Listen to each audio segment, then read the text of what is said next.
Hi എല്ലാവർക്കും നമസ്കാരം. എൻ്റെ ഒരു പുതിയ വീഡിയോയിലേക്ക് എല്ലാവർക്കും സ്വാഗതം. അപ്പോൾ പുതിയ തൊഴിലുറപ്പ് പദ്ധതി എന്നുള്ളത് അവസാനിക്കാൻ പോവുകയാണ്. മഹാത്മാഗാന്ധി ദേശീയ ഗ്രാമീണ തൊഴിലുറപ്പ് പദ്ധതി എന്നുള്ളത് അവസാനിപ്പിച്ച് അതിന് പകരമായിട്ട് Viksit Bharat guarantee four Rozgar and ഉപജീവന മിഷൻ ഗ്രാമീൺ, അതായത് VBG റാംജി ആക്ട് 2025 ജൂലൈ 1 മുതൽ പ്രാബല്യത്തിൽ വരികയാണ്. അപ്പോൾ അതിനെക്കുറിച്ചുള്ള പ്രധാന കാര്യങ്ങൾ, അതായത് നിലവിൽ വന്നു കഴിഞ്ഞാൽ നമ്മളെ തൊഴിലുറപ്പിനെ എങ്ങനെ ബാധിക്കും എന്നുള്ള കാര്യങ്ങളാണ് ഈ വീഡിയോയിലൂടെ ഞാൻ പറഞ്ഞു തരുന്നത്.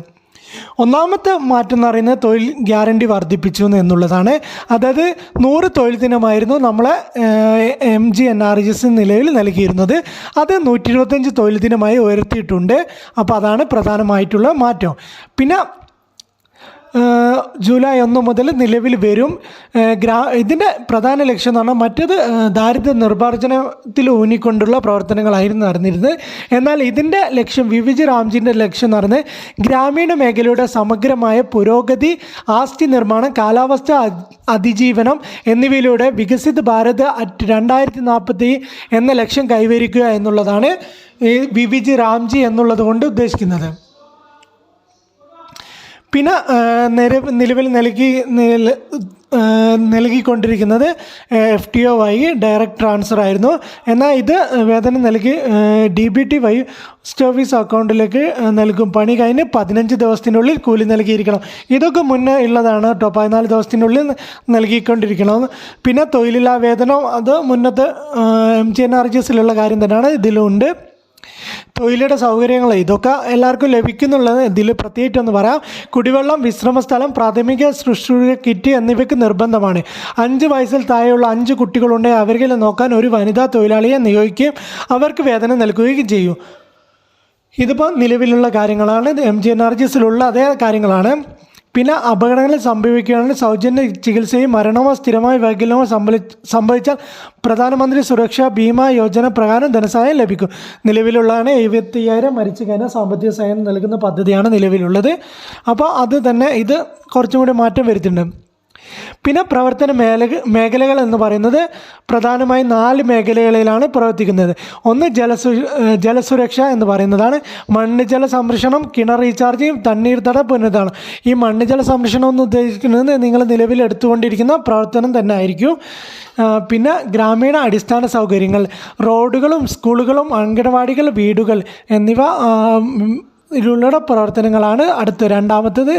മൂന്നാമത് ഉപജീവന അടിസ്ഥാന സൗകര്യങ്ങൾ, ഗ്രാമീണ ചന്തകൾ, സംഭരണശാലകൾ, മത്സ്യബന്ധന മേഖലയിലെ നിർമ്മാണങ്ങൾ എന്നിവയാണ് ഉപജീവന അടിസ്ഥാന സൗകര്യങ്ങൾ ഉൾപ്പെട്ടിരിക്കുന്നത്. 4ാമത് കാലാവസ്ഥാ പ്രതിരോധ പ്രവർത്തനങ്ങൾ, പ്രളയ നിയന്ത്രണം, സൈക്ലോൺ ഷെൽട്ടറുകൾ, അങ്ങനത്തെ പ്രവർത്തികളാണ് 4ാമതായി ഇതിൽ ഉൾപ്പെടുത്തിയിരിക്കുന്നത്. പിന്നെ നിലവിൽ ഉപയോഗിച്ചു കൊണ്ടിരിക്കുന്ന ബയോമെട്രിക്, ഹാജർ, geo tagging, real time monitoring, social audit എന്നിവയിലും പദ്ധതിയിൽ സുതാര്യത ഉറപ്പുവരുത്തും. അപ്പോൾ ഈ കാര്യങ്ങളൊക്കെയാണ് പ്രധാന മാറ്റങ്ങൾ എന്ന് പറയുന്നത്.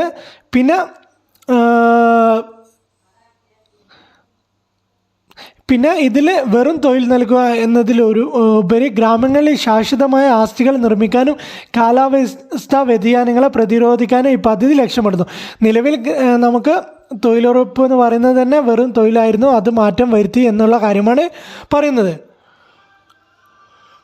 പിന്നെ ഇതിൽ പറയുന്നത് പണി കഴിഞ്ഞ് 15 ദിവസത്തിനുള്ളിൽ കൂലി ബാങ്ക് അക്കൗണ്ടിലേക്ക് നേരിട്ട് നൽകും. കൂലി നൽകാൻ 16 ദിവസത്തിൽ കൂടുതൽ വൈകിയാൽ ഓരോ ദിവസവും ബാക്കിയുള്ള തുകയുടെ 0.05% നഷ്ടപരിഹാരമായി നൽകും.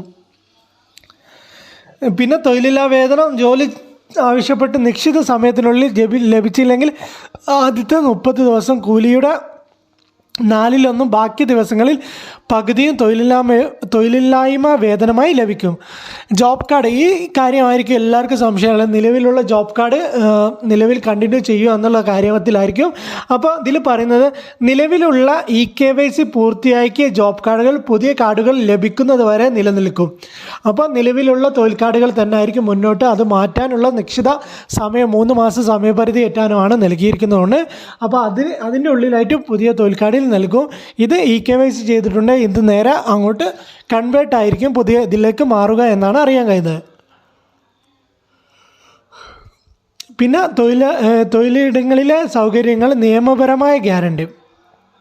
ശുദ്ധമായ കുടിവെള്ളം, തണൽ, വിശ്രമിക്കാനുള്ള സ്ഥലം, പ്രഥമ ശുശ്രൂഷ കിറ്റ് എന്നിവ നിർബന്ധമാണ്. ഇത് നിലവിലുള്ള കാര്യം തന്നെയാണ്. ഇതിൽ പദ്ധതി 4 പ്രധാന മണ്ണജലം, ഇത് നേരത്തെ പറഞ്ഞ കാര്യങ്ങളാണ്. സുതാര്യതയും ഭരണവും, ബയോമെട്രിക് ഹാജർ സംവിധാനവും, മുഖം തിരിച്ചറിയുന്ന സാങ്കേതികവിദ്യയും ഉപയോഗിക്കും. അതായത് നിലവിലെ NMS ആപ്പ് ഉപയോഗിക്കും. പിന്നെ അതേമാതിരി പുതിയ എന്തെങ്കിലുമൊക്കെ സംവിധാനങ്ങൾ വരും എന്നാണ് പറയുന്നത്. സോഷ്യൽ ഓഡിറ്റ് നിലവിൽ നടക്കുന്ന കാര്യമാണ്, അതും നിലവിൽ ഉണ്ടാവും എന്നുള്ള കാര്യമാണ്. പിന്നെ ഭരണപരമായ ചെലവുകൾക്കായി നീക്കിവെച്ചിരുന്ന തുക 6% നിന്ന് 9% ഉയർത്തി. ഇത് തൊഴിലുറപ്പിനെ കൂടുതൽ നിലവിൽ തൊഴിലുറപ്പ് ജീവനക്കാർക്ക് ശമ്പളം കിട്ടിയിരിക്കുന്നത് ചിലവഴിക്കുന്നതിൻ്റെ 6% കൂടുതലാവാൻ പാടില്ല എന്ന നിയമപരമായ ഉത്തരവാദിത്വം ഉണ്ടായിരുന്നു. അത് 9 ഉയർത്തിയിട്ടുണ്ട്. പിന്നെ ഇതിൽ ഏതൊക്കെ വിഭാഗത്തിനാണ് പണിയെടുപ്പിക്കുക എന്നുള്ള കാര്യങ്ങളാണ്. ഒന്ന്, ജലസുരക്ഷ, സെക്യൂരിറ്റി, ജലസ്രോതസ്സുകൾ സംരക്ഷിക്കുന്നതിനും ജലലഭ്യത ഉറപ്പാക്കുന്നതിനുള്ള ജോലികൾ ഇതിൽ ഉൾപ്പെടുന്നു. കുളങ്ങൾ, തടയണകൾ എന്നിവയും നിർമ്മാണവും പുനരുദ്ധാരണവും, ഭൂഗർഭജല റീചാർജിംഗ് സംവിധാനങ്ങൾ, മഴവെള്ള സംഭരണികൾ നിർമ്മിക്കൽ, മരം നട്ടുപിടിപ്പിക്കൽ, ജലസേചനത്തിനുള്ള സൗകര്യങ്ങൾ ഒരുക്കൽ. ഗ്രാമീണ അടിസ്ഥാന സൗകര്യങ്ങൾ എന്ന് പറയുന്നത് ഗ്രാമീണ റോഡുകളുടെ നിർമ്മാണം, സ്കൂൾ കെട്ടിടങ്ങൾ, അംഗനവാടികൾ, ശുചിത്വ സംവിധാനങ്ങൾ, പുനരുപയോഗ ഊർജ്ജ സംവിധാനങ്ങൾ, ഉദാഹരണത്തിന് സോളാർ ലൈറ്റുകൾ. ലൈഫ് മിഷൻ പോലുള്ള സർക്കാർ പദ്ധതികൾ പറയുന്ന വീട് നിർമ്മാണ ജോലികൾ. ഇപ്പോൾ നിലവിൽ നമുക്ക് വന്ന ഇതിൽ കാര്യങ്ങളിൽ പറയുന്ന ലൈഫിൻ്റെ വീടിനൊന്നും ഇല്ല എന്നട്ടോ. പക്ഷേ ഇതിൽ ലൈഫ് മിഷൻ പോലുള്ള സർക്കാർ പദ്ധതികൾ പ്രകാരമുള്ള വീട് നിർമ്മാണ ജോലികൾ പറയുന്നുണ്ട്. അത് എത്രത്തോളം ഉണ്ടാവും എന്നറിയില്ല, എന്നിരുന്നാൽ പോലും ഇതിൽ പറയുന്നുണ്ട്. ഏതായാലും ഉപജീവന മാർഗ്ഗങ്ങൾ, ഗ്രാമീണ ചന്തകൾ, സംഭരണശാലകൾ, കന്നുകാലി തൊഴുത്തുകൾ, കോഴിക്കൂടുകൾ, ആട്ടിൻകൂടുകൾ എന്നിവയുടെ നിർമ്മാണം, മത്സ്യബന്ധനവുമായി ബന്ധപ്പെട്ട അടിസ്ഥാന സൗകര്യങ്ങൾ, ഭക്ഷ്യ സംസ്കരണ യൂണിറ്റുകൾ, കോൾഡ് സ്റ്റോറേജ് സൗകര്യങ്ങൾ, കമ്പോസ്റ്റ് യൂണിറ്റുകൾ, കാലാവസ്ഥ പ്രളയ നിയന്ത്രണത്തിനായുള്ള നിർമ്മിക്കൽ, കടലാക്രമണം തടയാനുള്ള സംവിധാനം, പിന്നെ കാട്ടുതീ തടയാനുള്ള പ്രവർത്തനങ്ങൾ, ഫോറസ്റ്റ് ഫയർ മാനേജ്മെൻറ്റ്, ദുരന്തത്തിന് ശേഷമുള്ള പുനരുദ്ധാരണ പ്രവർത്തനങ്ങൾ. അപ്പോൾ അതും തൊഴിലുറപ്പ് ചെയ്യാമെന്നാണ് പറയുന്നത്. ഈ ജോലികളെല്ലാം ഓരോ ഗ്രാമപഞ്ചായത്ത് തയ്യാറാക്കുന്ന വികസിത ഗ്രാമം അങ്ങനെയാണ് നടത്തുന്നത്. പിന്നെ നിങ്ങളുടെ പഞ്ചായത്തിൽ എന്തെല്ലാം പണികളാണ് വരിക, നിലവിൽ നമ്മൾ ഗ്രാമസഭകളുടെ അടിസ്ഥാനത്തിലൊക്കെയാണ് പദ്ധതി നടപ്പിലാക്കിക്കൊണ്ട് അതും അതേ മെത്തേഡ് തന്നെയാണ് ഈ ഇതിലും പറയുന്നത്. നിങ്ങളുടെ വാർഡിലെ ഗ്രാമസഭകളിൽ വെച്ചാണ് എന്തൊക്കെ പണികൾ വേണമെന്ന് നാട്ടുകാർ നിർദ്ദേശിക്കാൻ കഴിയുന്ന ജനങ്ങളുടെ ആവശ്യങ്ങൾക്കനുസരിച്ചാണ് പണികൾ മുൻഗണനാ ക്രമത്തിൽ പെടുത്തുന്നത്. പിന്നെ GIS നിലവിൽ നടപ്പിലാക്കിക്കൊണ്ടിരിക്കുന്നതാണ് അതാണ്. അപ്പോൾ അത് പ്രകാരമായിരിക്കും പദ്ധതികളൊക്കെ നടപ്പിലാക്കുക. പിന്നെ PM ശക്തി, ഗതിശക്തി തുടങ്ങിയ ആധുനിക സാങ്കേതിക വിദ്യകൾ ഇതിൽ ഉപയോഗിക്കുന്നു പറയുന്നുണ്ട്, അതായത് പ്രവർത്തികൾ നടപ്പിലാക്കാൻ വേണ്ടിയിട്ട്. പിന്നെ നിലവിലെ പഴയ തൊഴിലുറപ്പ് പദ്ധതി MGNRG പ്രകാരം നടന്നുകൊണ്ടിരിക്കുന്ന പണികൾ തടസ്സമില്ലാതെ പുതിയ നിയമത്തിന് കീഴിലും തുടരാവുന്നതാണ് എന്നുള്ള കാര്യം പറയുന്നുണ്ട്. പുതിയ പണികൾ, നിലവിലുള്ള പണികൾ എല്ലാവർക്കും തൊഴിൽ നൽകാൻ കഴിയുന്നില്ലെങ്കിൽ പുതിയ നിയമത്തിലെ ചട്ടങ്ങൾ അനുസരിച്ചുള്ള പുതിയ പണികൾ പഞ്ചായത്തിന് ഏറ്റെടുക്കാം. ചുരുക്കത്തിൽ നിങ്ങളുടെ പഞ്ചായത്തിൽ ഗ്രാമങ്ങളിൽ പങ്കെടുത്ത് നിങ്ങളുടെ പ്രദേശത്തിന് ആവശ്യമായ റോഡുകളോ കുളങ്ങളോ മറ്റു ആസ്തികളോ പ്ലാനിൽ ഉൾപ്പെടുത്താൻ നിങ്ങൾക്ക് ആവശ്യപ്പെടാം. അപ്പോൾ നിലവിൽ ഈ PVG രാംജി ജൂലൈ 1 വരുന്നത് സംബന്ധിച്ച് ഉള്ള കാര്യങ്ങളാണ്, നമുക്ക് കിട്ടിയ വിവരങ്ങളാണ് ഇതൊക്കെ. അപ്പോൾ നിലവിൽ വന്ന ഡീറ്റെയിൽസ് ആണ് ഇതൊക്കെ. ഇനി അങ്ങോട്ട് നിങ്ങളുടെ വേജസ് കൂടിയ കാര്യങ്ങളൊക്കെ, ഓർഡറും കാര്യങ്ങളൊക്കെ വരും. അപ്പോൾ ആർക്കെങ്കിലും അതിനെക്കുറിച്ചൊക്കെ അറിയാൻ താല്പര്യമുണ്ടെങ്കിൽ നമ്മളെ ചാനൽ സബ്സ്ക്രൈബ് ചെയ്ത് വെച്ചോളൂ. പിന്നെ നിങ്ങൾക്ക് NMS ആപ്പിൽ എന്തെങ്കിലും സംശയം ഉണ്ടെങ്കിൽ ചോദിക്കാൻ നമ്മളൊരു വാട്സപ്പ് കൂട്ടായ്മ ഉണ്ട്, അതിൽ വേണമെങ്കിൽ ജോയിൻ ചെയ്യാം. അതിൻ്റെ ലിങ്ക് ഒന്ന് ഡിസ്ക്രിപ്ഷനിൽ കൊടുക്കുന്നുണ്ട്. താല്പര്യമുള്ള ആളുകൾക്ക് മാത്രം ജോയിൻ ചെയ്യാം.